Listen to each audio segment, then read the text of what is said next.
much that's taking place into this this discourse that we are finding. And so I just want us to go over where we are right now. And before we go into our text, so we notice that in chapter 6, this on real quick. So in chapter 6, we are understanding that God is establishing this protocol. God is saying who God is. And we are also seeing these two central figures of Moses and Aaron, siblings, and how they are being elevated in these positions that would thrust not only them, but their community, the Hebrews, into an impending liberation from the bondage of these oppressors that the narrator coins and says that these are the Egyptians. And so we also realize their genealogy. And so as we come into chapter 7, I want us to engage in this discourse in such a way that that we exegete the text, that we must critically engage this God-inspired text to the point that we vicariously live in the text. You know, we empower our holy imagination by having our minds to role play by putting on the clothes, understanding the moral principles of the time and day, observing the ideologies of the audience time frame, rather than inserting our own, you know. So we have to always remind ourselves that our current 21st century ethics were not intended to be the primary audience of this writing. The Pentateuch started off as an oral tradition. And so when we're looking at it, we are looking at several redactions. We are looking at a narrator's point of view and perspective. And so that's what we are gifted with this written text. And so I want to also bring us into the awareness that as we engage in this context, that God is not afraid to be challenged with our curiosity. I never want to be so comfortable in my faith walk that God and I no longer have a relationship where I can question and bring questions to God. You know, those are the days that, you know, that spiritual walk becomes a lonely walk, that I feel that I can do it without God.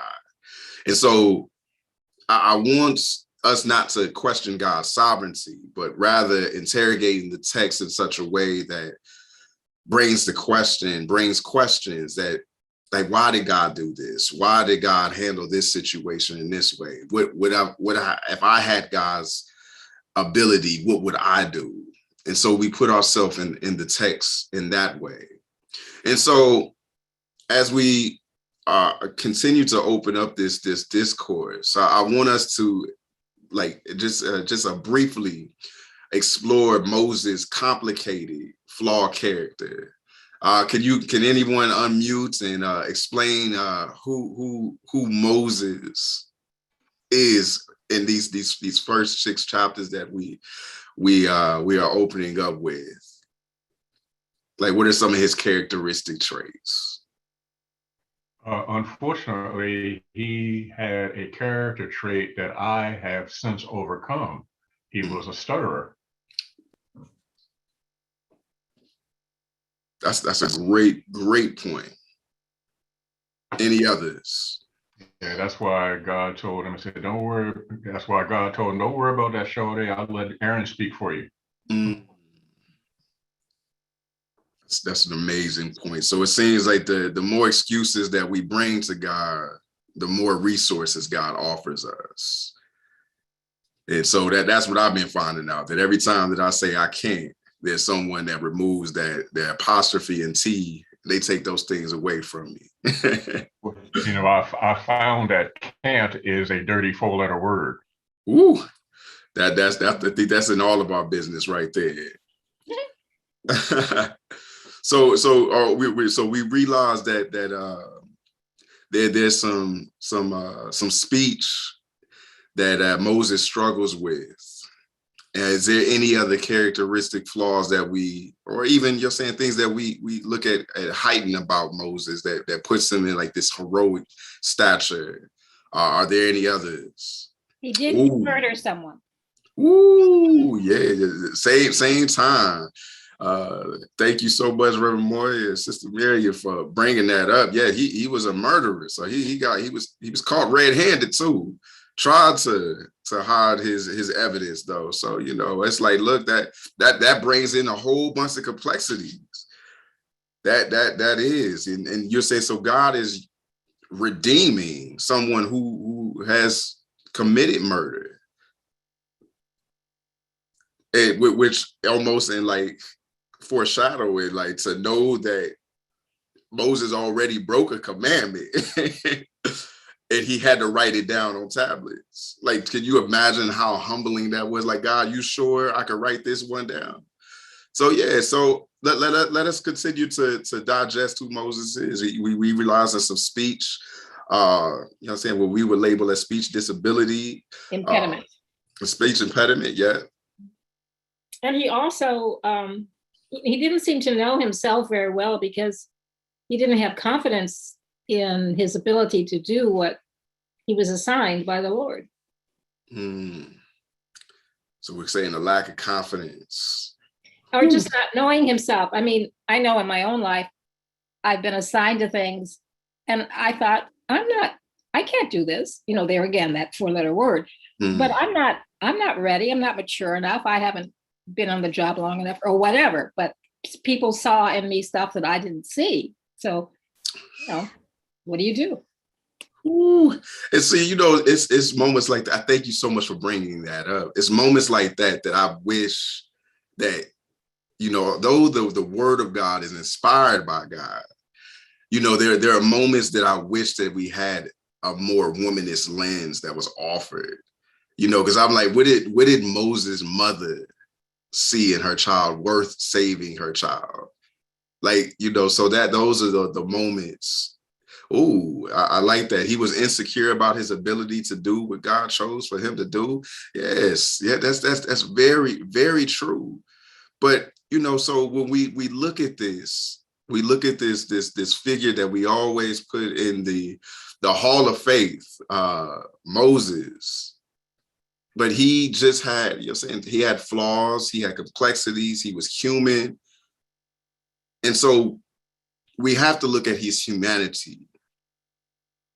And that's sometimes when we strip away from a lot of these biblical characters, that we see God using them and we put them in such a pedestal that we forget the flaws they committed. We forget them. You're saying, though the murder was very evident, but a lot of times we look at the pinnacle rather than, where they are in the text right now. And so he's dealing with all these things. And so as we navigate to Exodus chapter 7, and I'm beginning with verse number 1, and it reads thusly in the New Revised Standard Version. And it says, the Lord said to Moses, see, I have made you like God to Pharaoh, and your brother Aaron shall be your prophet. Now, I know that Pastor had touched on this briefly last week, but I want us to revisit this again. The Lord said to Moses, see, I have made you like God to Pharaoh. How do you feel that Moses feels in this moment?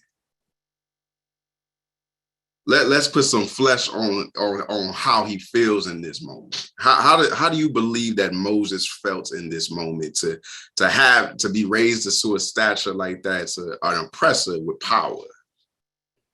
Maybe he feels anxious. Anxious, yes, exactly. Can you expound a little bit more on that, Claire?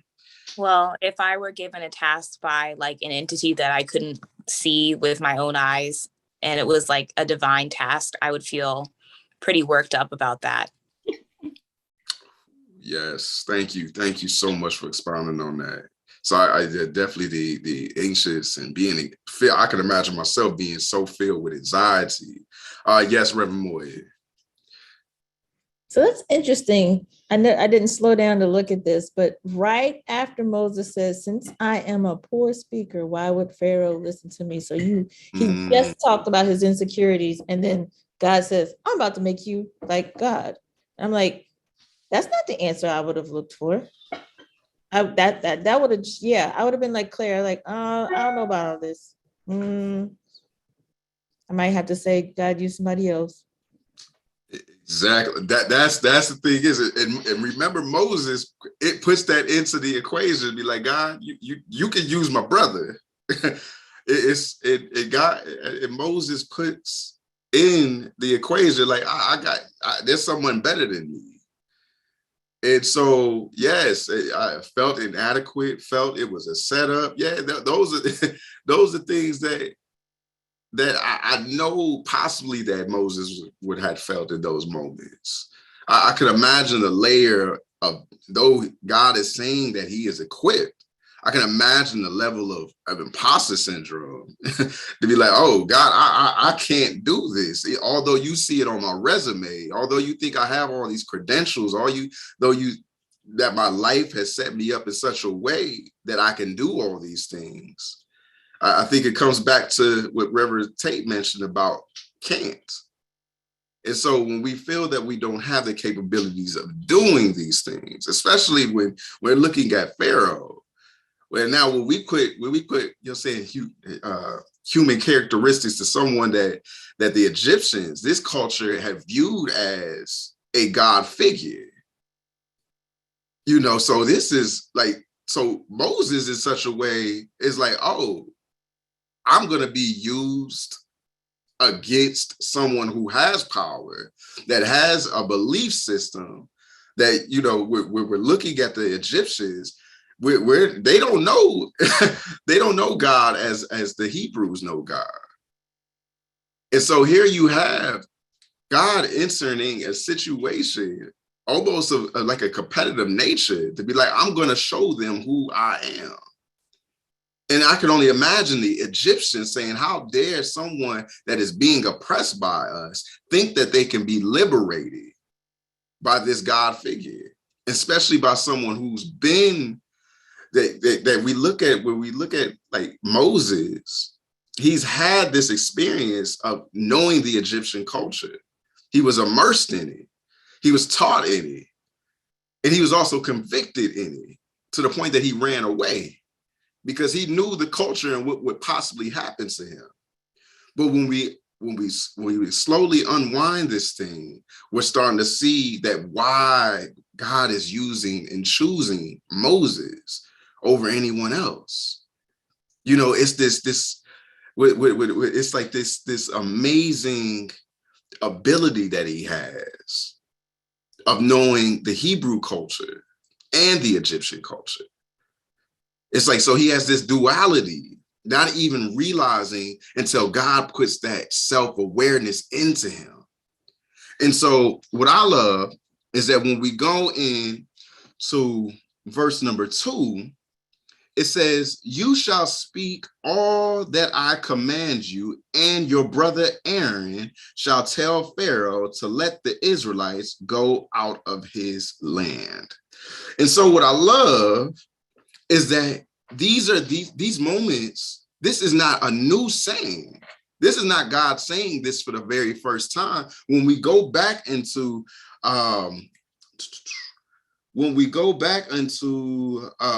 Exodus chapter 6, verse 11, we see the same identical phrase. 6:11 says, go and tell Pharaoh, king of Egypt, to let the Israelites go out of his land. God is repeating, God is confirming, God is assuring that Moses, I got you. I got you covered. God has not forgotten what God has said. And so when we're navigating this text, we're seeing that assurance. And so what we're looking at, back to Pharaoh. Pharaoh is this figure as a supreme ruler of the people. The Pharaoh was considered a god on earth, the intermediary between the gods and the people. And so here so you can envision the type of level of fear that Moses may be portraying, because he's like, I know these people, God. I know what they can do. They may not only just come from me, but they may come from my people. That God, if this strategy does not work out, this can lead to an extermination of my people. And so we get this logic. And so, but within this dynamic, this discourse, we're seeing that Moses is still choosing to go forward. Like he's probably crying for it to be like, I can't believe I'm about to do this. But God has given Moses, Aaron, God has given Moses this assurance. And so let's pause right there. What does it feel like when God gives us assurance in the midst of our insecurities? What's that feel like?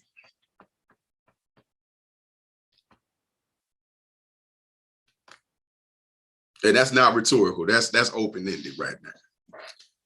And I know there's some tension because I've been there. I'm there now. But I want to hear from you. What does it feel like when God gives you assurance amid your own insecurities? Because that's right now this tension where Moses is at. Well, you have to know what it sounds like, because I'm not sure I've ever really heard it. How do you know that you're getting assurance, affirmation that you should go forward? I don't know. That's good. That's rich. See, that's what I'm talking about. Can anybody It's confusing. It's confusing because at least for me,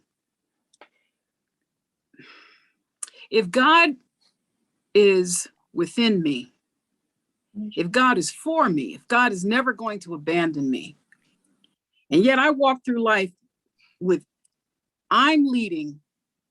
I think I'm in control every day. Every day I get up, get out of bed, get dressed, et cetera, et cetera. Where's God in that? So now God is talking to me. How do I know? Because, well, we find out later because Jesus tells us it's that still small voice within, that silence. When you're silent and you're not listening to the world's not, you're not processing all, I got to do this. Oh yeah, that's right. I got to write that list down. God can't talk to you when you're doing that. Ooh, so that's good. Well, I don't know. The thing that strikes me about Moses is here he is raised. Well, he was a baby. So let's say he was raised with the Egyptian gods first, right? And then later he discovers that he's a Hebrew, right? I guess that's right. His mother, y'all said his mother was raising him from infancy. She was in the palace. So she would have been able to teach him, probably not that much. She's probably guarded, right? She's probably watched over and so forth. But anyway, the point is, he comes to know this Hebrew God now in the desert or in the mountain, wherever he was. Of course, the brother's confused. If God has never spoken to him before, why should he listen to God now? Who is this? I'm asking. I hear it now, I think, the God within me, but I'm telling y'all, can I say I trust? I guess I should, I mean, I don't gamble, but it'd be kind of, I don't want to ignore it either, What if it is God? I think that's the beauty of this curiosity. It's like our logic wants to know everything that's factual. Like we want all the facts, like right in front of us. And so, but when you were talking about it, it's that stillness. It's like when we're in this midst of this hustle culture, maximize productivity. You can't have idle time. If you're caught doing nothing, you're doing nothing. You need to do something. But sometimes it's in those still moments. Like we've seen it happen with Elijah, like in the midst of all this calamity of depression, all this that was happening, it was in the stillness. And Sister Debbie, I seen that your hand was raised, and I'm excited to what you have to bring to the table. And so if you can unmute if you're able. Yeah, I was just gonna, when you asked about what it feels like to have the affirmation, I feel like that's when I'm most uneasy. Because when I have the affirmation, I know that and I think that's how I know I have the affirmation, because I'm feeling so uneasy. Because then at that point, I'm making a choice not to do it, essentially. Like I gotta get myself in that place. But if I'm just kind of curious about something and I'm thinking, oh, maybe this is how I should move.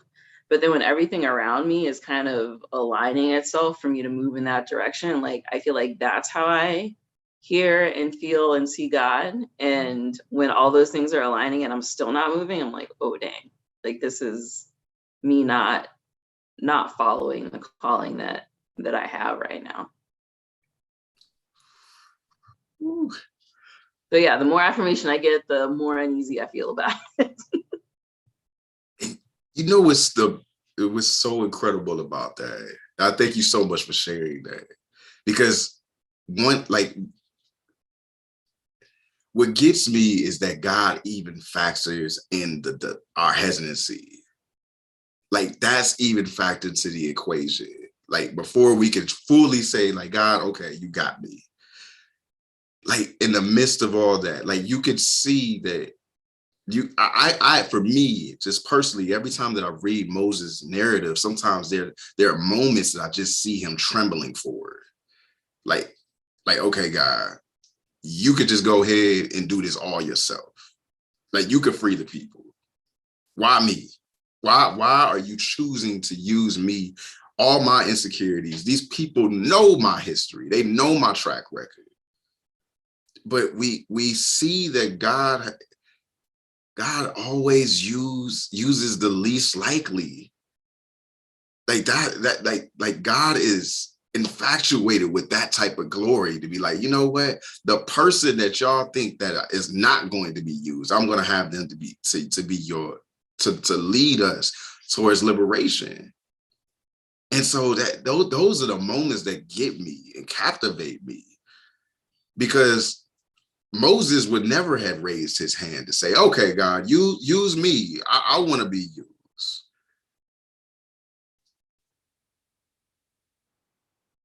And so, especially in this discourse against Pharaoh,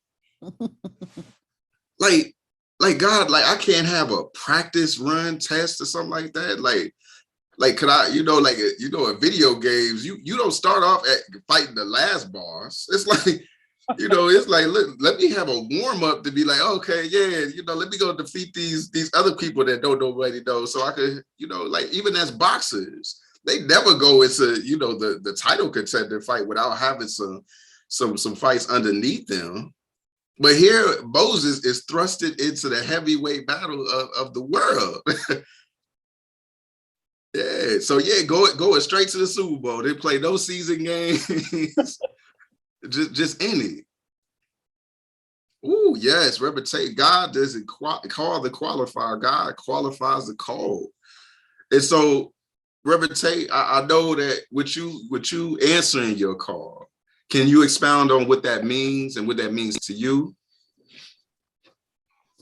Well, I'm glad you brought that up because I wanted to comment on me having a Moses experience this past January. Because, although I can still consider myself a newbie as far as ordination, just got ordained last October. And then, as my wife alluded to as part of her prayer, we had just experienced the murder of our great nephew over the Christmas holiday, where he was shot and killed on the street at 19 years old. So here I remembered what my ordination certificate said. It also included being able to conduct funerals. And here it is, just like you mentioned with Moses having to be the spokespersons for the Israelites to be able to go to Pharaoh and say, let my people out of here because I said so. Now, the first eulogy that I have to preach is to be able to preach to my family a word that of comfort on explaining how are they going to get past the senseless murder of a 19-year-old. I said, God, really? This is my first one? Come on, man, come on. Not this one. Can you get somebody else to do this one? And they said, nah, Charlie, this is on you. You got to do this one.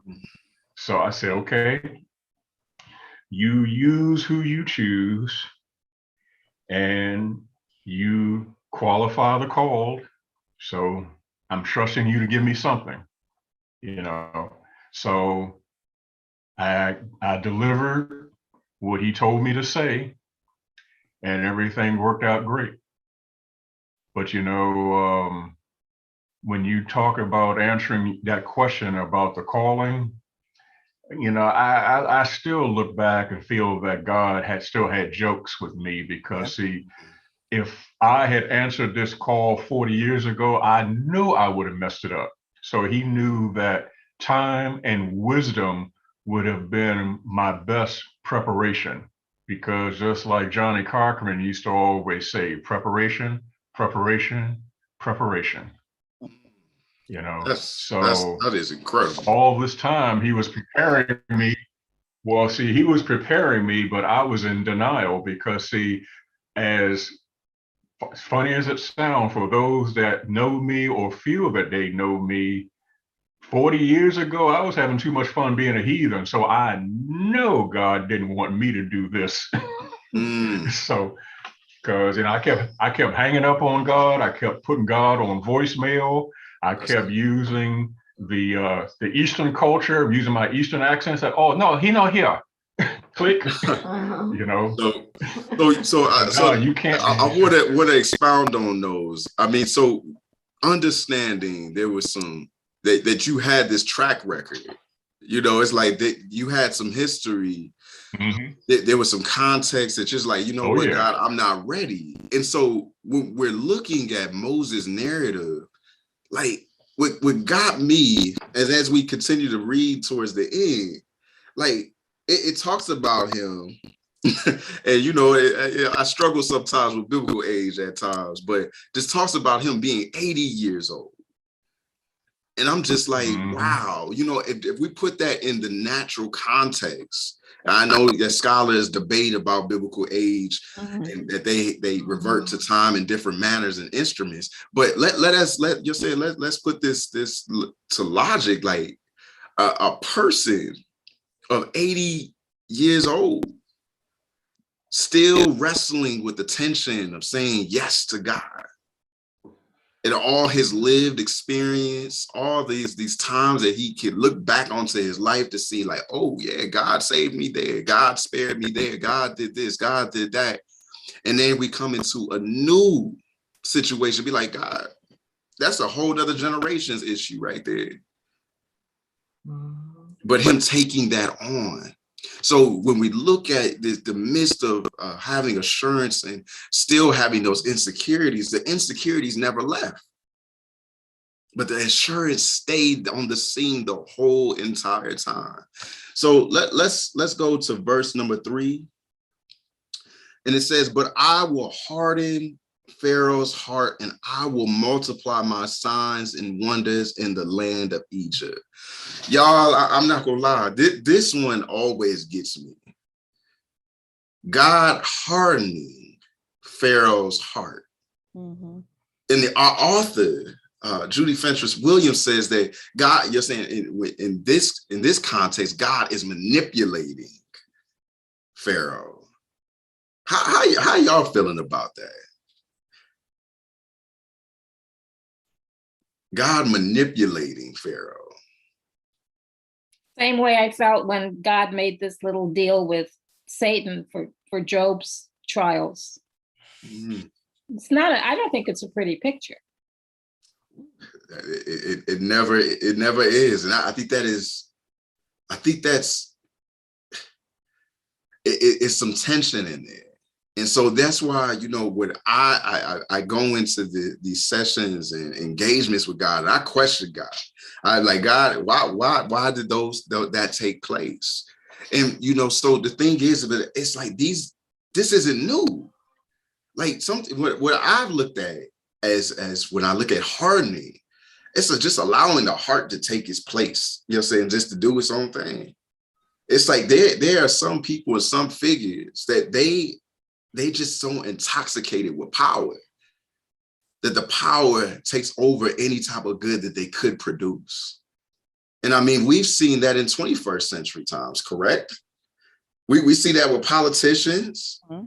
We see that, that the more power that they receive, though they came in on the platform to say, you know what, I believe in all this and liberating those on the margins. I'm going to do this and do that for the people.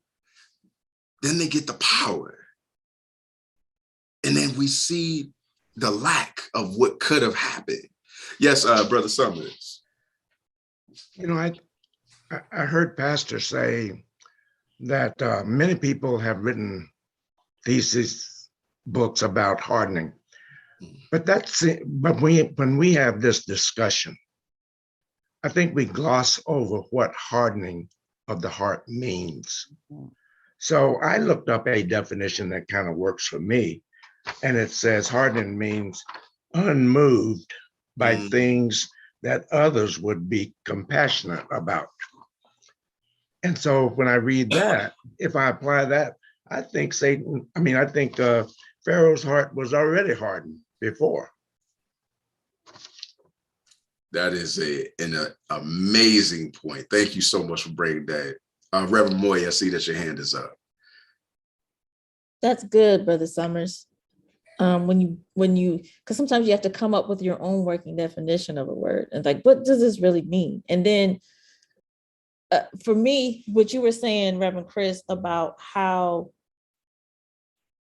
Pharaoh, it's almost like maybe the hardening was God just allowing Pharaoh's ego to just be what it is, just to keep on, because you see him like every time Pharaoh saw what was going on, and then you keep on seeing the story, Pharaoh is just stubborn. He's stubborn and he doesn't care. And we've seen that in people we know today. So exactly. I'm not saying no names, but if the shoe fits, wear it. And if it's too tight, take it off. That's it. So true. I think those are powerful points that help, alleviate the tension of our logic. Because for me, I know that every time that I had the opportunity of reading this text, I've always looked at it like, God, why didn't you just intervene with Pharaoh himself? Why did all this discourse that had to be written when it could have been handled at the root? But the thing is that when we're looking at God is in partnership with Moses, with Aaron, the Israelite people. It's like this is not just a moment for them, but we see like even with our direct ancestors, that this narrative was able to help those come out of even bondage into liberation. When we look at Harriet Tubman taking all the skin of Moses and freeing her people. So God is having the foresight, the foreshadowing to be like, this narrative is not just, it's bigger than this situation, this scenario. Yes, Anne, I seen that your hand was up earlier. Right. I was just reading the comment in the chat. Thank you, Sister Namboyo. No, these are some these are some great studies of just these short 3 verses. This idea that Moses, oh no, you're saying that Pharaoh's heart was hardened. Mm-hmm. He was already like, I agree with Reverend Moya, he was already hardened. I remember, so then I guess one question is, God is still though just working with Moses. He's not really, is God working with Pharaoh too? See, I love that engagement. So I'm asking, let's ask everyone. What do you all think? I guess we can't tell from the story, but well, if he's hardening his heart, he is working with him in a negative way, working on him. I mean, Moses is not a static figure. He changes his mind, he agrees to let them go, and then he changes his mind, doesn't want them to go, his heart is hardened. And so there's a lot of movement with Pharaoh as well. So I guess we say God's working on him. Thank you so much for sharing that. Any others? I want to know if he does it on a regular basis across the centuries. Not just Pharaoh in this particular situation, but a lot of those demagogues who decide they're going to own people or places or countries. And is it for an ultimate purpose that we can't see? Because I think Pharaoh had to have a really hard heart for that blood. That would have got me. When all the water turned to blood in every household, and he had no sympathy for his own people. Everywhere there was water in the land was blood. That's because you're a doctor. Oh. I don't want to drink any blood. I know, you're like, no. That was the start. I could get through the frogs and all other stuff, but blood, you have to be a hard heart for sure. And especially if you knew that this comes through this particular power. You were convinced that it was through that power. But I still had that question. Maybe hardening the heart is not really that God manipulates, but he lets man who can be hardened of their own devices. And instead of intervening with something that corrects them, he just lets them see that to their own end. And in that case, it comes to a point, but he's still for a point. I guess he knew that he would have to harden or let Pharaoh do what he's doing, because otherwise the Hebrews were not gonna move. There would always be some of them that would say, well, the ones that were doing better than the others, those that were overseeing the other Hebrews, they always had a tier caste system within their own price, so they would not have moved. And he knew it would have to take a lot to get them to get up and go. That is an amazing assessment, and in interrogating the text of, it was the only instance. And so, I know that when we look down in the line, when we see even like Elijah versus what we deem as the false prophets, further down in the Hebrew Bible, we get the opportunity to see God again competing against false gods. But in this instance, that I when I read this, like, I'm also understanding that this was a text that was written and inspired for Hebrews and the Israelite nation. And so when we're reading this with the narrator's perspective, we're automatically just, you're saying, like, digesting to say that, you know what? Yes, Moses is the protagonist. But when we read it from the margins, like when we're looking at, what the narrator deems as the oppressive viewpoint, like you can imagine and envision that the Egyptians possibly, like, they were praying to their gods, to saying that we're going to overcome this. Like, these plagues are not going to get the best of us. Like, Pharaoh is going to defeat these plagues. And so when I look at it from that perspective, like, I can only imagine how Pharaoh's hardened heart, his stiff heart, his heart that's unmovable. Like, I can envision a whole community supporting his actions. And so, because this is their representation of not just their whole community, but their culture, their religion, like Pharaoh was an intermediary for the gods. Yes, as Reverend Moy says, letting the people go will kill the economy. And so we're looking at it from that side as well. But the thing that we have in this 21st century, it's like we have the end of the story. Like, we know how the outcome takes place. But when we look at it within context and we interrogate the text of where it is, we get the opportunity to see where everyone, their position is. And so when we look at these first 3 verses, that's where I am, to be like, okay, how do I believe that everyone is feeling in the text at this point in time?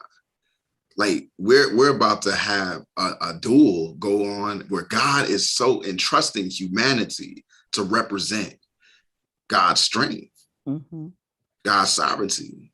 Ooh, Reverend Moy, who is left out the text? Yeah, when we look at, you're saying those on the margins, like we're looking at those. You know what I mean? It's like the narrator does not give a full view of everyone's voice in this text.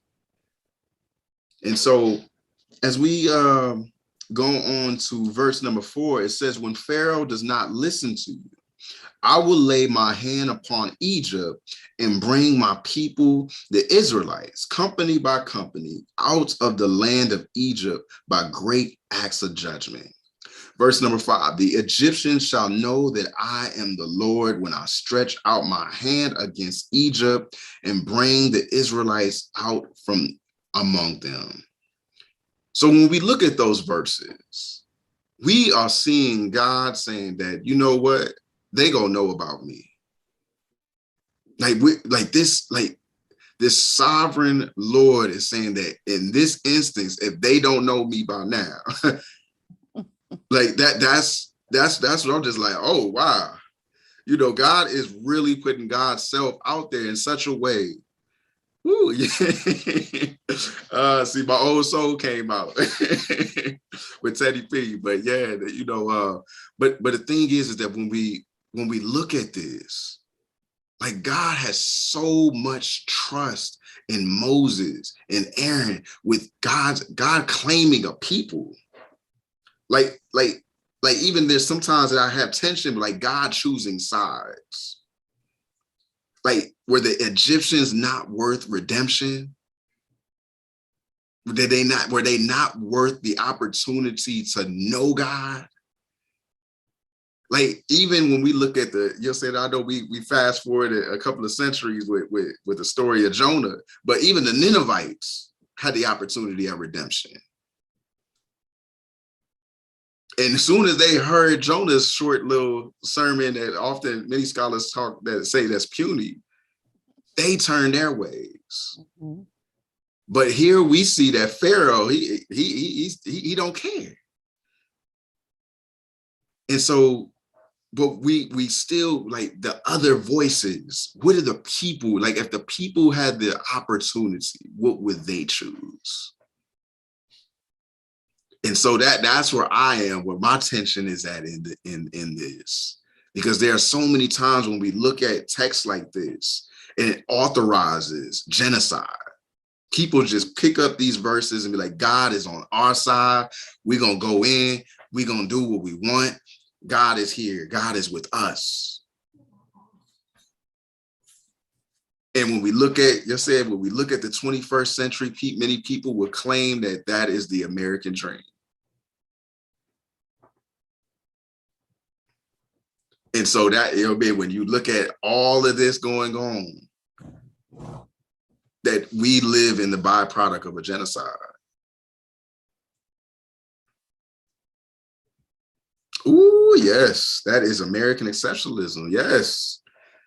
And if you can unmute and speak on that, I love that. Well, this community should be familiar with that phrase, because I read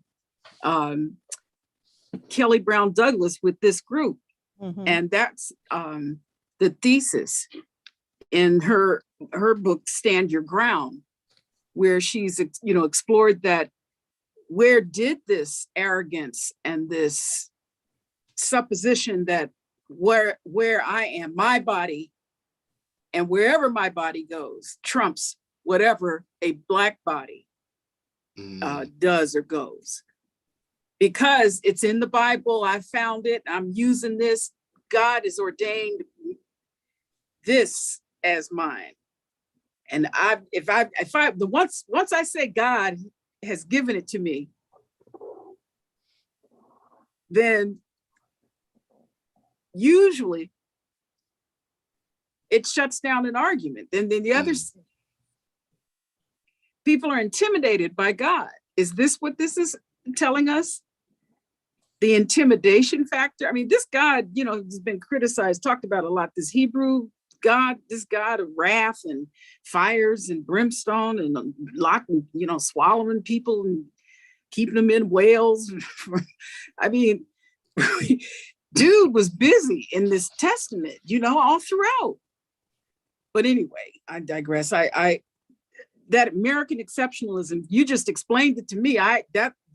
What you said made me think of that Kelly Brown Douglas argument, that this is what America used. They used the word of God. They misused the word of God. Ooh, y'all got me loving this space. I'm like, we only got 7 minutes left, and it's so much richness in this. I can see why Reverend Moy told me that this is always a great joy for her, because I'm feeling it. But yes, I see in the chat, Mvuyo had wrote, "My holy imagination has me believe that when all the baby boys were killed, God chose him then to live." Now, Mvuyo, if you are able to unmute, I would love for you to expound on that a little bit more. But if you're not unable to mute, you could just write it in the chat to say that you're not able to.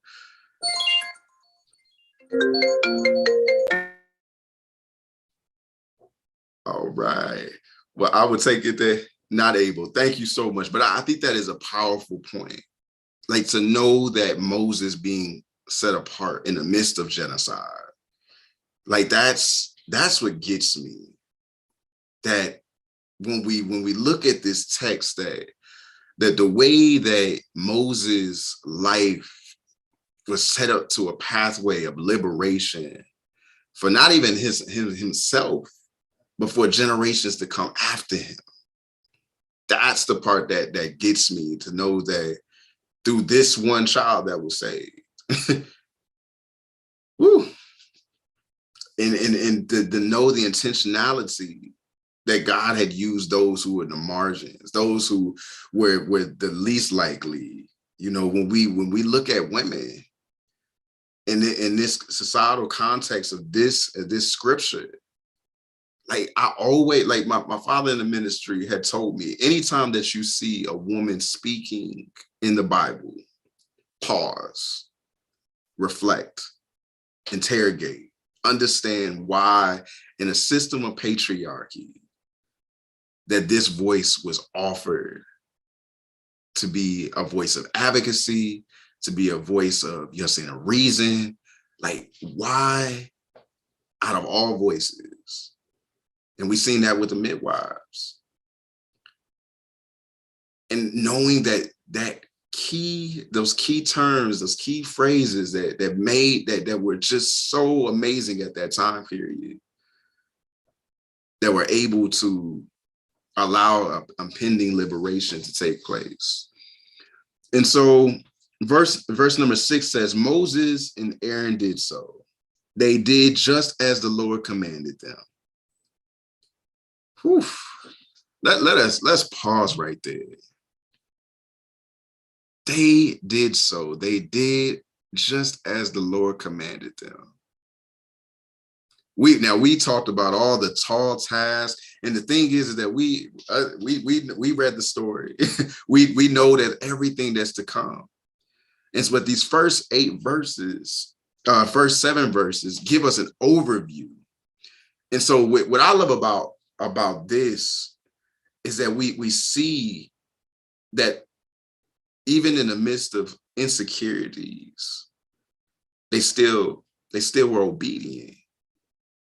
And so that's the part that's hard for me. Like, God is giving me some tall tasks, some things that I'm just like, God, I don't have credentials to talk. And God says, yes, you do. Like, God, I can't move this way. Yes, you can. And so knowing that God had given them the resources, we see that in verse number 7, they did just as the Lord commanded them.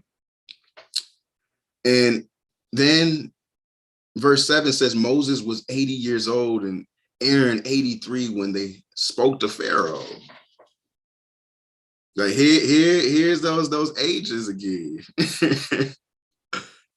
Like, that's what gets me. And I mean, until this lesson, it didn't really hit me how you're saying, like, that Aaron was older than Moses. Like, I never realized that. I was like, oh wow, like that big brother. Like, I need my big brother. Like, even at that age, I'm just like, wow. Like, if we're setting our scholarship, you know, that Brother Silver says they babies. So, but when we look at that, like, to know that God says, I got your brother too. If that's what you need, I got you. And so we go into Aaron's scenario compared to Methuselah. Yeah, exactly. So, but I want us to engage this for the last 2 minutes, and we can just reflect openly.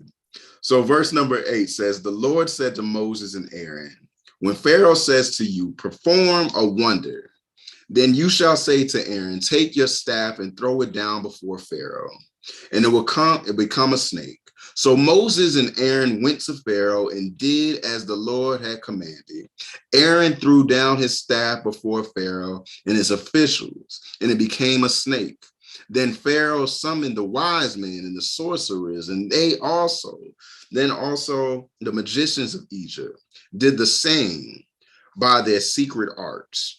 Each one threw down his staff and they became snakes, but Aaron's staff swallowed up theirs. Still, Pharaoh's heart was hardened and he would not listen to them as the Lord had said. All right, how we feeling? How we feeling about that narrative, that discourse? And anybody can go ahead and feel free to unmute. I know that we're limited on time, but I want us to engage in this for our last moment. How are we feeling about verses 8 through 13?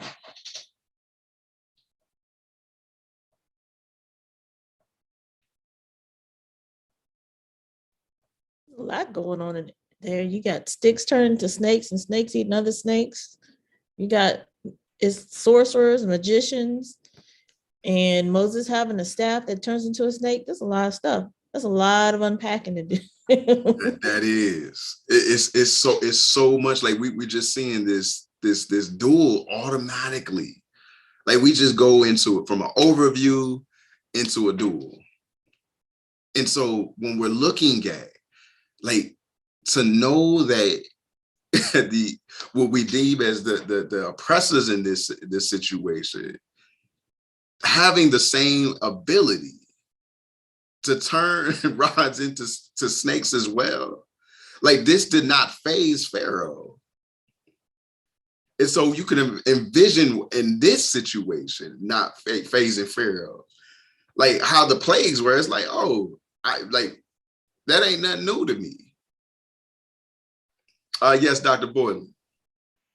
I was looking at my Bible, and it said that Pharaoh called his magicians and his sorcerers, and they also likewise by their magic acts threw down their staff. So he's calling it's magic to him, it's maybe we haven't gotten to the real, anybody can do this. I've got people that can do this. So, my magicians can do the same thing.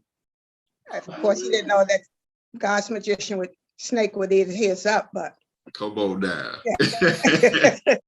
That's good. Reverend Tate, I see that you're unmuted. Yeah, did you see my chat? Yeah. Woo, come on now. That is good. Yes. That is showing up the truth. And so, but when we look at this is the foundation, like against the duel. Like, so already Pharaoh feels like, oh, whatever you could do, I could do better. And like Pharaoh has this hardened heart, intoxicated with power, to saying that if this foundation of this duel with these two rods turning into snakes, although Pharaoh got defeated in that situation, there's this, you'll say he wants that comeback story. And so I'm so grateful for you all. It has been an exciting time, and I want to honor your time on this evening. So I thank you so much for being here this evening. I know that when you pulled up this evening and didn't see Pastor on here, I know what that felt like. But so just yourselves, just happy that y'all stayed logged in. So thank you so much, and I hope that you have a great evening now. Thank Next you. week is Ash Wednesday, but we'll be in this space. So just tune back in. We'll be doing Ash Wednesday here. Can you believe it? Time is filled with swift transition. Yeah. All right, Thank you all have a great you. evening now. Good night. Great job, brother. Right. Yeah, Good thank night. you. Appreciate Bye-bye. it. Good job. Good night. Yeah.